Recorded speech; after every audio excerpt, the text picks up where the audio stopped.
Today I want to show you how I created and made this piece. This is called Mo and her Puma, and you can see her Puma underneath. That is coming out of the mountains, and Mo is a mythical being that lives in the mountains, and I'm going to show you how I made her and the ideas behind her.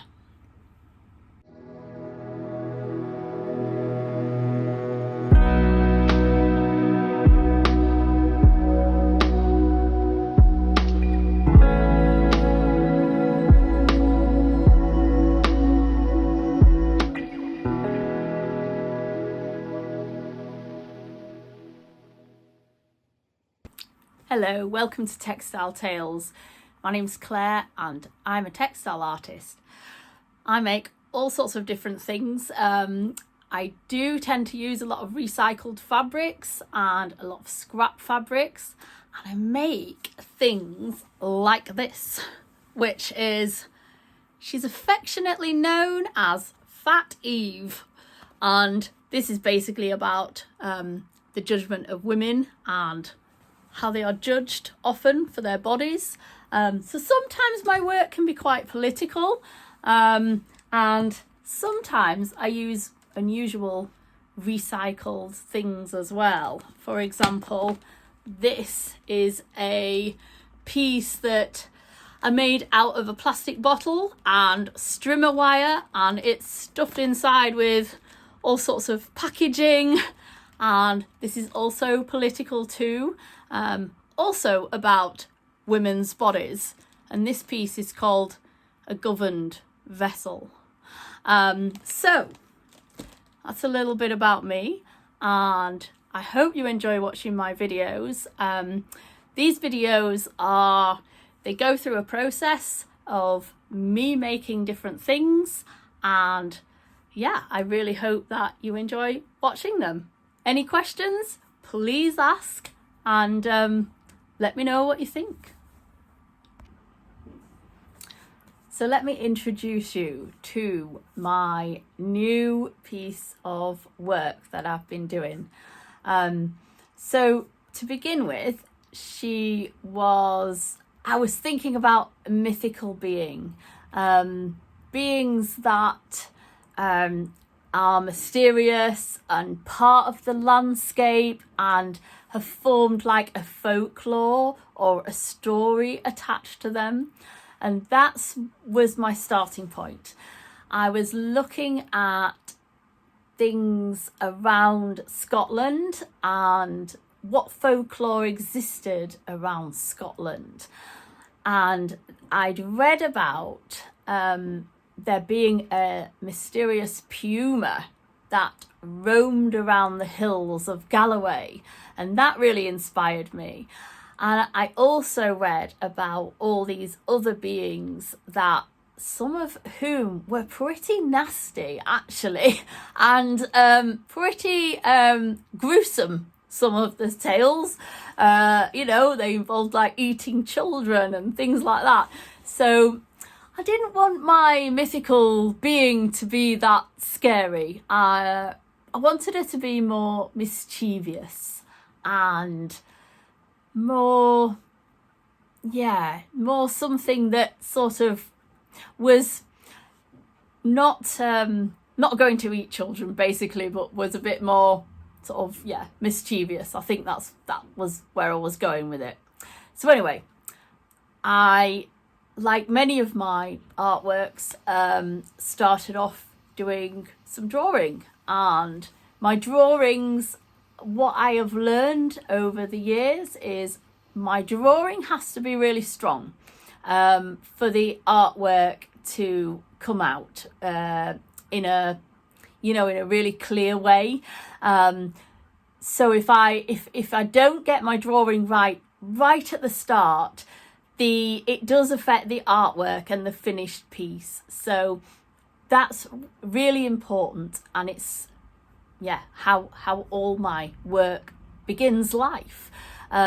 So I'm just going to turn my camera around and show you how I began this new piece about Mo. So on the table, okay, there is my drawing. So Mo is, I imagined her, this spirit being, as an older person. Now, those of you who've seen my videos before, my textile tale videos, will know that I do enjoy subverting some of these beings or mythological beings. So, for example, a goddess might be an older woman, or she might be a bit fatter, that sort of thing, because I don't really subscribe to the idea that they're all young, thin and beautiful, and I think that's a very patriarchal view of the world. Anyway, so Mo is an older woman who haunts the hills in Scotland, probably more specifically Dumfries and Galloway. That was my starting point, my inspiration. And she basically, I wanted a figure that not only had a sort of a look where she's very focused and concentrating on sort of weaving her magic, but where she had a bit of expression as well. So hence why the hand is up. So she's basically got her hand up and she is weaving her magic and her spell across the landscape. I also just roughly drew some mountains at the bottom because I knew that I wanted her to be part of the landscape. But as I said, one of the things that I really wanted to get right was I wanted to reference these hills and to actually go out and see them in real life and see what they looked like, to make sure that I got the right feel and gave the right impression. I also did lots of drawings of hands as well to try to get her hand right and to make sure that she had the right expression. And I mentioned that she had a puma. So this kind of came a little bit later, the idea of her having a puma, and that was after I'd researched about these mythical tales. And I'd researched about one where, as I say, it mentioned that there'd been this puma spotted roaming the hills of Galloway. So this is my drawing of a puma. What I liked about this drawing that I did was the paw that's coming down. And I liked the idea that this puma could be sort of emerging from the landscape, or very connected to Mo, my spirit being. I did experiment a bit with the size, so I did 2 different sizes to see what sort of size I wanted for the puma, and in the end I decided that was too small. After thinking that was too big, I then decided that was too small and decided to go with the first one. And I played around with where I thought it could sit, and I liked the idea that it would sit somewhere around here in the front. Yeah, that's where I decided to put the puma. So when I begin the process of making my textile pieces, I like to have a little bit of an assessment of the sort of fabrics I have, what sort of colours I want to use, and what sort of overall impression I want to give. And sometimes, like many textile people, I have an entire bunch of scrap fabric which, you know, may serve its purpose and get used up for a little project like this. So what I've done is I have laid out some fabrics and different things on the table for you to see, to demonstrate what I mean. So I have a number of different fabrics here. What I was thinking about was, as I say, a mountainous landscape, a mythical being. So I imagine the colours to be quite rugged, and I had assessed a number of different fabrics. What I love about this green is it's very bright. Obviously it's been cut off from something else as well, but I figured that would be, you know, a good fabric to use. I also have this fabric. You'll notice that it's got a nice mottled effect, and what I love about this is you can allow the fabric to do the work. I actually tie-dye a lot of my fabric, and I enjoy doing that. And I have some darker here, which is also great, which actually suggests rocky mountains, which I really like. Another one that I have dyed myself, again, you know, it's got interesting patterns and effects on it. You know, this is the sort of stuff that I love to do. So what I also try to do at the beginning of any project is also think about how I'm going to back it, what sort of stuff I want, if I want to quilt it slightly and put some wadding inside. So what I've got here is it's like a type of interfacing which has a bit of wadding on it as well, which is quite interesting. I also have some more traditional wadding, as well as just some very stiff interfacing that I can back it with. Sometimes the interfacing is also known as embroidery stabilizer, and that is pretty useful as well to be used in this sort of thing. I'm just trying to find something that has got a bit of it stuck on the back of, and at the minute I can't find any. Okay, so anyway,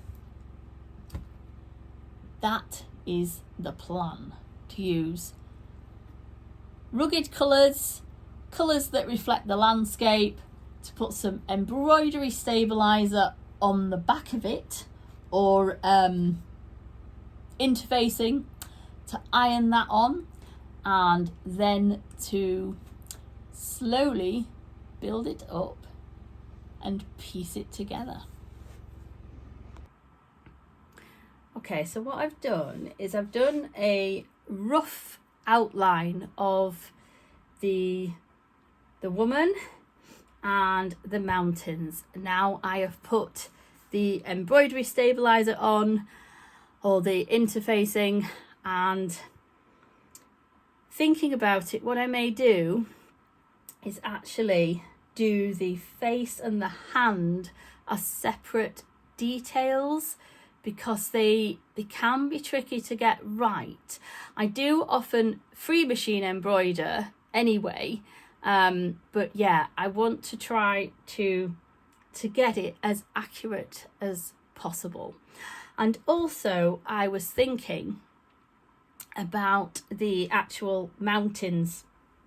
I think what I need to do at this point is probably reference some mountain landscapes and actually look how they look, and yeah, try to get these a little bit more accurate as well, because I'm not terribly happy with them.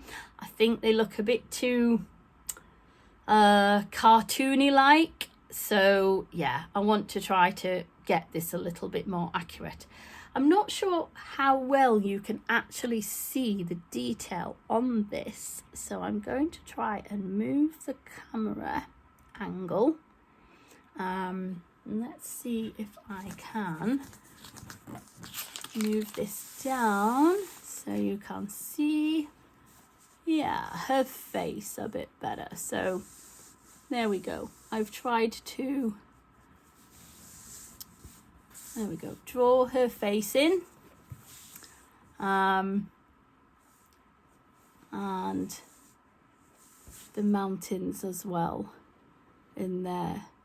So yeah, I think at this stage I need to reference some mountains and potentially do her face and her hand separately so that I can get that detail just right.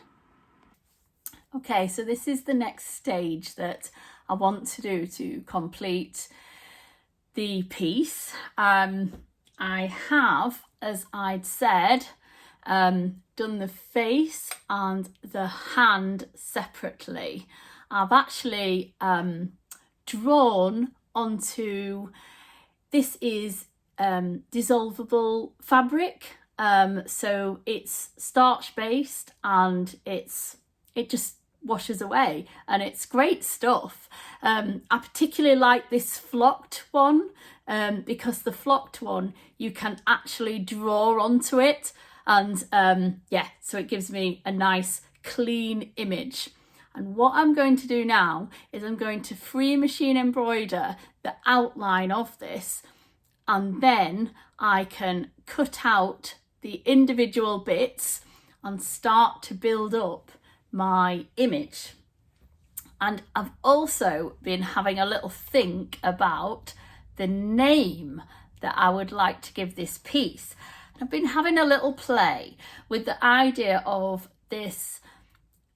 Initially, I started out with thinking about it being a fairy, and I came back to that idea. Instead of a pixie, I was thinking, actually, I like the idea of it being this mysterious spirit fairy that lives amongst the mountains.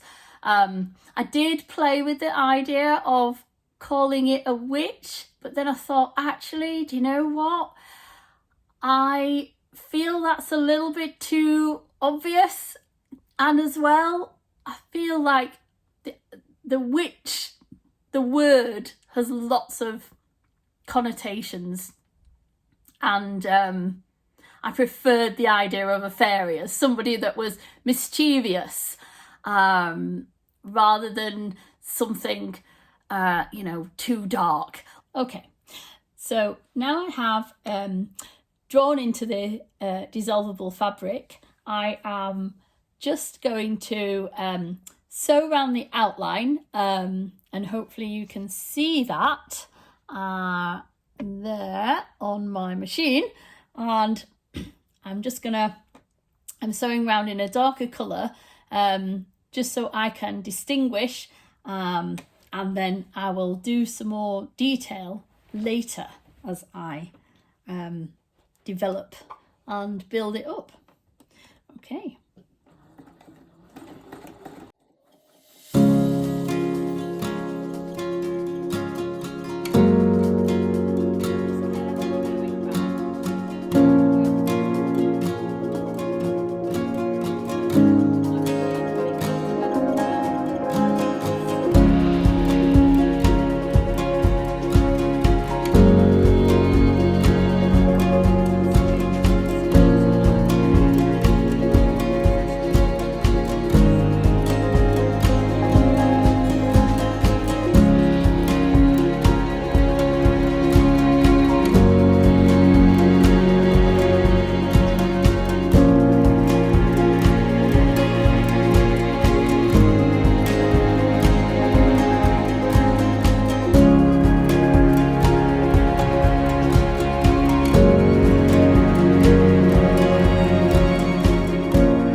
I'm going to continue doing this, and I will resume filming again when I have completed a little bit more. Okay, so this is now what she looks like. It does look a little bit harsh because I've drawn around it in quite a dark brown, and yes, she looks a bit harsh and wrinkled at the minute.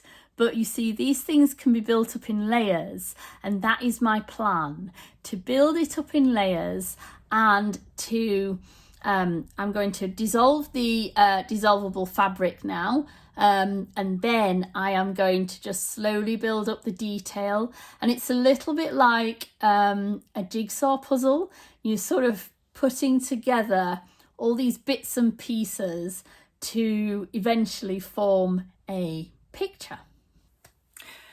Right, what I've done is I have started to work on the background, and I've also been referencing mountain landscapes. So I did actually take some pictures in the summer to draw from, with the idea that I was going to do some kind of landscape work. And I've also started referencing from a few images that I also had already stored. Plus, I'm actually at my mum's house now, and where my mum lives, I can actually look out the windows and see across the Solway and see these beautiful mountains as well. So I can also just look out the window and see what they look like. But it has been a bit misty the last few days, so I've not actually been able to see very much. But anyway, the long and the short of all this is, I think I got myself a bit worked up about these mountain landscapes and getting the look just right. And actually, what I have concluded is that this is a mythical thing. She is a mythical thing that I have created. And actually, you know what? This landscape could just look however crazy and mythical I want it to be. So, you know, rather than getting really hung up about whether it represents that particular landscape or that mountain or that sort of thing, I thought, you know what, I'll just go with it and see how I can make this look, just give the impression of a rocky, mountainous landscape. So that is what I have tried to do. Right, so what I have done is I've left this area blank for now because I actually want to put my Puma here, and I have decided I'm going to include a Puma at this stage, but I haven't yet decided on the colours of it. I was originally thinking black, but actually I started to think about this sort of the fact that it's a fairy and it's mythical and mystical. So I may actually use different colours. So, you know, we'll see what transpires with that one. But anyway, this is what I've done. So a lot of this fabric, I have to say, I have actually tie-dyed a lot of this fabric myself. So you'll see that some of it, this one, for example, has a lovely marbled texture on it, and I really liked this marbled texture that it has because actually it gives the impression of a sort of rocky, craggy landscape. But as well, what's really nice is the fact that there are darker areas and lighter areas, so it gives it a really nice texture. And actually I'm allowing the fabric to do a lot of the work that I need it to do. And as well as having tie-dyed the blue, I tie-dyed the green, and this one, you can see, this one is a batik that I actually bought. But what I really liked about this is, again, it's giving this different texture, different colours. It's giving it a bit of depth, and I really liked that. I may do some more work on this and work in a bit of detail. At the moment, I think it needs a bit more contrast. I want to add just some little details in there, just to give it a little bit more depth. So at the moment it's okay, but it's looking a bit flat. So I think it needs a little bit more work, a little bit more depth. So that's my thinking right now. I have also I did start to work on the lady, and she has been, I'll just get her, I dissolved the fabric around her, and I have just cut out the head and the hand. So what I now want to do is to do some more work on her. Now, at the minute, I'm leaving her to one side because what I am wanting to do right now is to just get the background right, and then I can put her on top of the background. And I'm also trying to work a little bit on the skyscape. Now, I have noticed that in particular this area of Dumfries and Galloway, especially where my mum lives near the Solway, you get these kind of very distinctive streaky skies, and I'm trying to recreate this. So I, again, don't want to get too hung up about getting it super accurate and right. Remember, it's a mythical thing. It's it can be this fantasy landscape, but I liked this idea of the streakiness and the clouds in these long streets going across. So that's where I'm at right now, and I am going to continue. My next step is to sew this down on the skyscape, to do a little bit more work on the lady and the Puma, which I want to put at the bottom. And at the moment, I have just drawn it out onto dissolvable fabric, and you'll see this is why this piece here is this shape, because what I really liked about this drawing that I did is the way the paw comes down. It's like it's crawling out of the mountains and the paw is sticking out and it's just hanging down there. So I really liked that. And so the Puma is going to go just there. And I think that is going to look great when it's done. I've started to do a bit of work on the Puma. Now, I had to think about the colours that I wanted to use, and I've had a bit of a raid of my scrap fabric. And actually, what I have discovered is I had quite a number of scraps that are really quite a nice pattern and colour. So I had this fabric, which is like dark blue and all this kind of mottled effect. And I had a few more scraps as well. So I had these as well. So what I have done is I have cut these up into little pieces, as well as used some of the bits that were already cut up. And I have stuck them onto this. This is just my interfacing. Stuck them down, and I am now going to arrange my little Puma on here, and I'm going to sew into it, and hopefully this is going to create just a nice effect. And then any individual details or areas that I want to be darker or lighter, I'm going to then just see what I've got available and insert them in or over the top and embroider over the top. So that's what I'm doing with my Puma.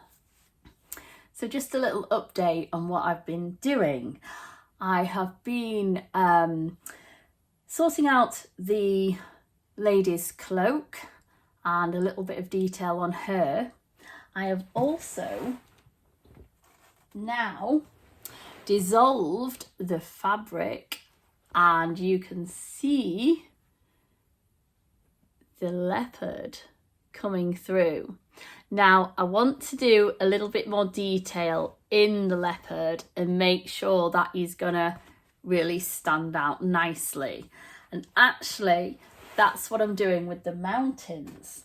I'm putting a little bit of detail in and making sure that they have both the light and the dark and that there's some contrast. So I'm just going to move the camera down so you can hopefully see what I have been doing. So I have been pinning these on. So I'll just move that out of the way. So I've got my reference here of my landscape, and I have been trying to look at how that looks with the light and the dark. And I have been trying to put in these little highlights. So what I'm doing is you can see that on the hillsides, there are these areas, they're like where you've got scree and these loose rocks that have fallen down and created these, they're like scars on the hillside. So what I've done is I've done some little V-shaped highlights. I have ensured that the colours are brighter at the front and darker at the back.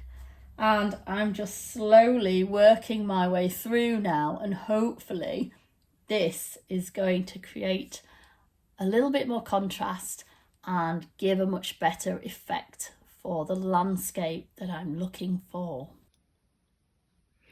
I have now done some more detail on the lady who I have nicknamed Mo. And I have sewn the clouds in the sky, these streaky clouds.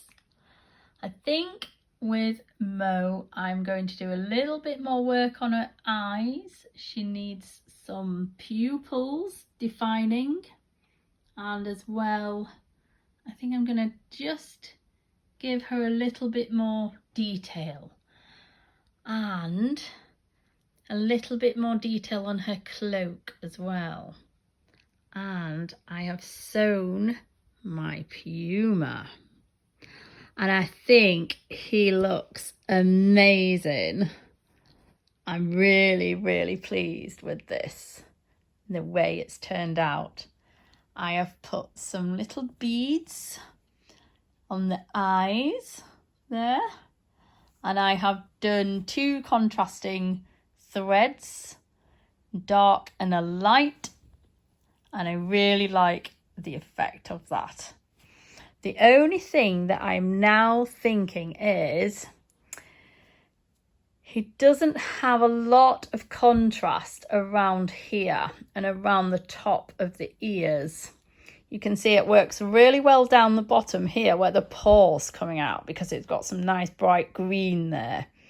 But I think now I'm going to do some little bit more work on the contrast and a little bit more detail, and we're almost there. Right, now I have got this piece more or less to a finished state. So you can see that I've done quite a bit more work on her face. I have stitched in quite a lot more detail. I've tried to do some toning around the face, the neck and the hand. And I've also sewn in my Puma. And I've done what I've said I would do to try and create some contrast around the edge, so who really stands out. Now what I wanted to do was to talk a little bit about finishing off, because this sometimes is the tricky part and sometimes can take just as long as actually making the piece in itself. What I've done here is I am sewing some little pieces. I've just torn them off in little bits, some wadding underneath, and I've just gently tacked it down. I don't know if you can see that, but I very roughly tacked it down, and I haven't gone all the way through, so it's not fully quilted. And fully quilted would mean you'd literally go all the way through all the layers, and I haven't chosen to do that. I've just loosely tacked it down, and I'll explain why I've done that later. It'll become clear later. But what I'm trying to do here is to create a bit of a 3D effect. So when I turn it around and I sit it, it's actually sitting proud and is just slightly raised up, and I'm going to back it. Now, one of the things that I'm going to do with the backing is I'm going to use this stuff. It's like a woven wadding. I always think about it as like curtain lining. I'm sure it's got another name, but anyway, it's just very loosely woven, and it's got a bit of texture and thickness. It's not as thick as this, which is the stuff that I've ripped off to create a bit of depth and texture. So that obviously is like your more traditional wadding. But this, it's just going to give it a bit of weight and a bit of body to help it hang. And now I have trimmed the edges off, and I am now going to position this on here, and I'll try and get it in the right position so you can see roughly where it should be. And then I am going to find a suitable piece of fabric to actually back it with, and then I'm going to begin the process of sewing all of it together, and I may actually quilt a little bit into it, but this, I think I'm going to do this by hand, and I'm going to colour match this green and colour match around the edge of here as well with the figure. So hopefully it will be raised up, it will give a nice 3D effect, and it will begin the process of getting finished. I'm now at the stage where in my finishing off process I have done all 3 layers. As I'd said on another video, I have so I'll just explain what I have done. You can see we're almost there. It's almost finished. I've done some nice detail in her features here. I have embroidered some tone to her face and the hand, so it has a bit more of a 3D effect. I've also finished off the Puma as well, and done what I said I would do in terms of helping the Puma stand out, which I think is actually quite important as well. Now, just to explain, I also partly quilted this. So I mentioned that I had put some wadding underneath to give it a bit more of a 3D effect. So what I've done is I have basically stitched around and colour matched all the way around the outside so that the Puma especially looks like he's kind of raised and coming out of the picture.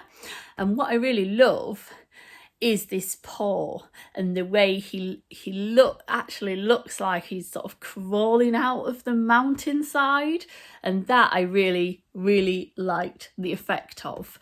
I've sewn some little beads on his eyes as well, which I think are pretty good as well. So I now have basically, I suppose technically 4 layers, because I have the stitched embroidered part, I have the wadding underneath this, which is like stuffed to give it a little bit of a raised effect.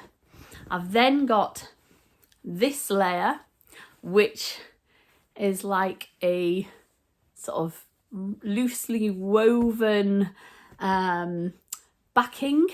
I always think about it as curtain lining, actually. You know, so I've got that, and I've got the actual backing fabric as well. What I've also done is I've made a 4-inch sleeve to be stitched along here as well. But now I'm going to do something which is known as binding. Quilt makers will know what this means, but I have probably technically not done it correctly, because it's not really a quilt. This is a piece of art. So when I make these pieces, I tend to make them more intuitively, so they're not sort of accurately measured and all of that stuff. In fact, when I attempt to make quilts, I have to be honest with you, they're usually disastrous because I'm just rubbish at sewing straight lines. So I just figured, you know what, I'll just carry on making art, because, you know, I'm just so rubbish at stitching these, you know, beautifully accurate straight edges and corners and all of that stuff. Anyway, there we go. That's my disastrous attempts at quilt making. But here, this is, so I've made this strip of fabric, and I've actually folded it over and stitched down each side like so, with a view to now stitching this around the edge to finish it off. So what the effect will be, if I just try to show you, is we're going to put it around both the front and the back, and it should have a nice finished edge to both the front and back of the piece, and that should hopefully finish it off. And here is the finished piece. So you can see she has all of the detail now completed. Mo and her Puma have a slightly raised effect, which I really like, this padded effect. She's also had her binding done, so you will see on the corners here that they have actually been sewn by hand. I find much easier to sew the finishing by hand rather than by machine, because it's quite uneven in texture and quite bulky. It's actually quite difficult to get right, so I actually prefer to do it by hand. I also have given a label on the back, Mo and her Puma, and sewn the little sleeves in so it can be hung for exhibition. And that is it. One finished textile art piece.